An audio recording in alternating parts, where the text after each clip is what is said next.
শৰৎ মানেই ৰাসৰ বতৰ। কি উজনি কি নামনি সকলোতে এতিয়া প্ৰদৰ্শন শ্ৰীকৃষ্ণৰ সম্পূৰ্ণ ৰাসলীলা। যোৰহাটৰ কাছকৰালতো কাছকৰাল নৱজাগৰণ সাংস্কৃতিক গোষ্ঠীৰ উদ্যোগত আৰু বৃহত্তৰ কাছকৰালবাসী ৰাইজৰ সহযোগত শ্ৰীকৃষ্ণৰ ৰাস মহোৎসৱ উদযাপন কৰা হৈছে।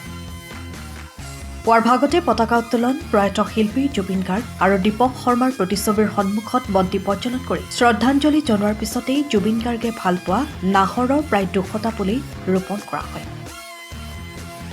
দিনৰ ভাগতে দিহানাম পৰিৱেশন, স্বৰচিত কবিতা পাঠ আদি বহুকেইটা অনুষ্ঠান অনুষ্ঠিত হয়।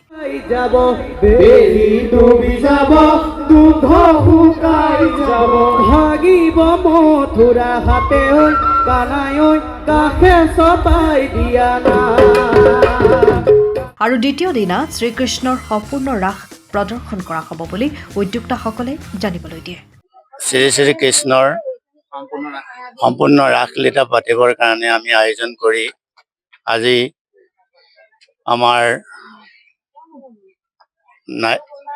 আমাৰ য'ত ৰাসলীলা হ'ব সেই সভাত আমি প্ৰথমতেই আমি ধৰ্মধ্বজা উত্তোলন কৰি তাৰপিছতে আমাৰ দিহানাম হ'ব।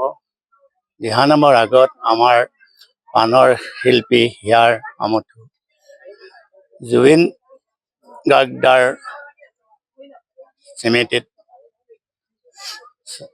শ্ৰদ্ধাঞ্জলি জ্ঞাপন কৰিছোঁ আৰু লগতে আমাৰ বাঁহীবাদক শৰ্মাদাৰ স্মৃতিটো আমি শ্ৰদ্ধাঞ্জলি জনাবলৈ আগবাঢ়িছোঁ। নৱজাগৰণ সাংস্কৃতিক গোষ্ঠীৰ সৌজন্যত আমি আজি দুদিনীয়া কাৰ্যসূচীৰে কাছগাঁও বৃহত্তৰ কাছগাঁও বৰনামঘৰ গেটৰ সমীপত আমি দুদিনীয়া কাৰ্যসূচী ৰাস মহোৎসৱ আয়োজন কৰিছোঁ।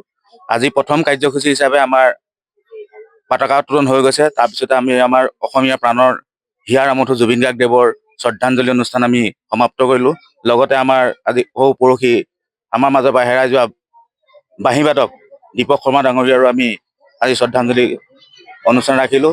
ইয়াৰ পিছতেই আমাৰ দিনজোৰা কাৰ্যসূচী আজি অকল দিহানাম হ'ব।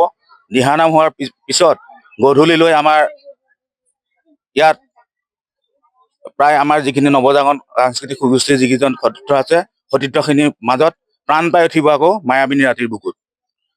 ইয়াৰ পিছতে আমি অহা কাইলৈ শ্ৰীকৃষ্ণৰ সম্পূৰ্ণ ৰাসলীলাভাগ আমি ইয়াত মঞ্চত উপভোগ কৰিম। সময়ৰ খবৰ সময়ত পাবলৈ ফ'ল' কৰক টাইম অফ আছাম।